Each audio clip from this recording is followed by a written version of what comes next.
In this video, I just wanted to quickly walk you through the steps on how you would create your own brand kit in Canva. So you need to be logged into your account, and the first thing you're going to do is you're going to come over to the left-hand side and click on Brand Hub. Once you do, then you have your area where you can actually add multiple brand kits. The only reason why I'm thinking you might want multiple brand kits is if you teach different age levels or different subjects. But if you teach like the same subject, I would recommend only having one single brand kit as your identity. But to begin, you would hit this Add New button. When you do, you have to name your brand kit. So I'm going to name it Example 1, and then we're going to hit Create. Once we do, we'll notice that there are a couple areas that you have to fill out. The first one being logos. So when I hear the word logos, I think of like a traditional logo used for marketing purposes. And as myself as a teacher, I don't have a logo of like my name or anything like that. But that's okay, because what I realized is this is really just an area to upload imagery that you use often. So if you have certain bit emojis like that you like to use a lot, or if you have certain illustrations or just general images you want to use a lot, you can add them to your logos. It kind of acts as a separate folder for just like quick, easy access. So you can add whatever kind of imagery, JPEGs that you want under your logos. Next is your colors, and you can create colors from scratch, but I would probably recommend that you choose one of Canva's pre-made color palettes. So if you go to Add New, Add Palette, you'll notice that Canva has already created some really good combinations. So this is a good starting point that I would suggest you use. The only thing you have to think about is matching your tone. So if I wanted something that was more kind of calm and collective or inviting, I might choose something where the colors are more in the same family, so kind of keeping with all blues. If I wanted something that was a little bit more upbeat and energetic, I might scroll down until I find something that to me has some bold color choices or some contrasting colors. So definitely keep your tone in mind. But when you have a combination that you like, you just simply click on it and it will populate under your colors. Lastly, we have our font options, and you'll notice that it gives you lots of areas to put fonts. I recommend that you only choose 3, maybe 4 fonts. You don't want to go crazy with your font selection. So you would go ahead and click on title and then choose your font. Again, this is an area where you have to be thinking about your tone. So if you have an upbeat, energetic tone, you certainly don't want something that looks too traditional or something that looks old, like typewriter looking font. So I'll just go ahead and kind of click some. I'll add a subtitle. So I'll pick a couple that I think work well together.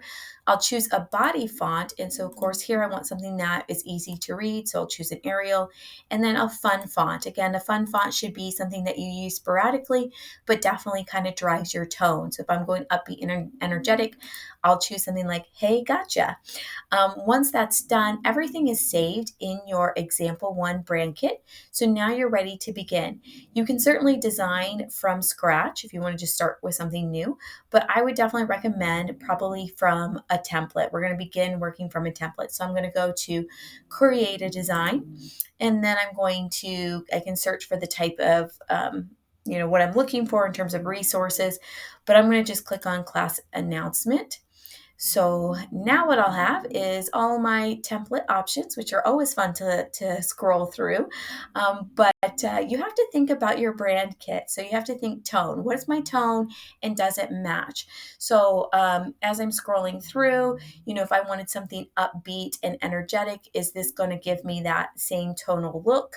If not, then keep going, even though you might like it. Consistency is the key. So you'll just kind of scroll to see what you like. I like this one because it allows me to have some really bold shapes. So I think that might tonally match. So now I'm ready to begin and edit. What you'll do is let's start editing our font, because I like to change the messages. So I will select my font. I come up here, and when I click on the fonts, this area is the fonts that were selected by Canva in this template, but I want to use my brand kit font. So to access your brand kit fonts, you're just going to scroll over here to where it says text styles. And then you're going to see your saved fonts. Now, right now, I'm in the brand kit of my art history, but if I click on it, now you'll see I can choose my example 1 brand kit, and then my saved fonts appear. So I'll just have to highlight this again, and then I can just simply click title, and now it changes it to the font that I had selected. If I want class reminders, I can change it to my subtitle. Certainly, you can edit, move it around, change your body font, change your size, but it's just really quick, easy access because you don't even have to remember even what the font style was called. It's already saved under text styles.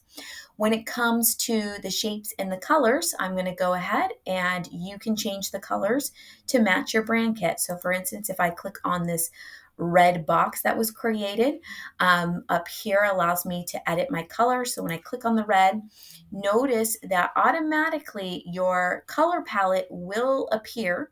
And so from there, I can just simply choose the color I want. And then same thing with back here. If I click on this back box of where all these shapes were created, it kind of tells you what colors were used. And then from there, I can go, okay, I don't want my yellow orange. I want it now to be the purple I chose.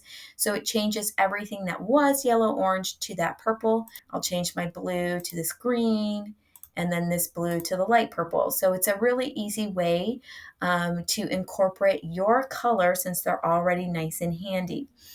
The last thing that we have to consider is that logos, because I don't have any imagery right now.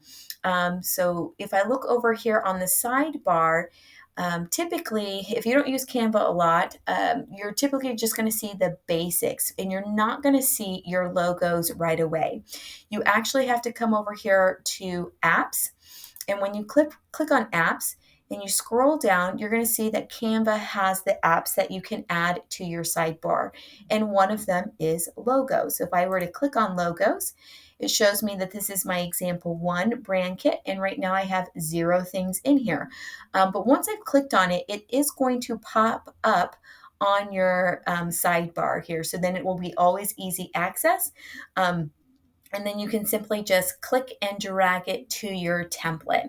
And that's an easy way to access all of those saved imagery, illustrations, or whatever you want to use consistently. And that's essentially it.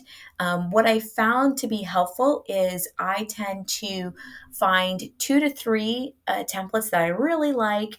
And then when I start changing the colors, I get used to just going to text styles and changing to my specific brand kit text. It becomes very easy. I can kind of make these resources in a relatively short amount of time because all the thinking has already been done. I've set it up. And then, once your confidence builds, then it's easy to just take from those templates and make slight variations because, again, you don't have to think about colors. You don't have to think about text. Everything is already there for you. Okay. So I guess that's it. That's what I wanted to share with you. If you have any further questions, don't hesitate to reach out. Thanks so much. Bye.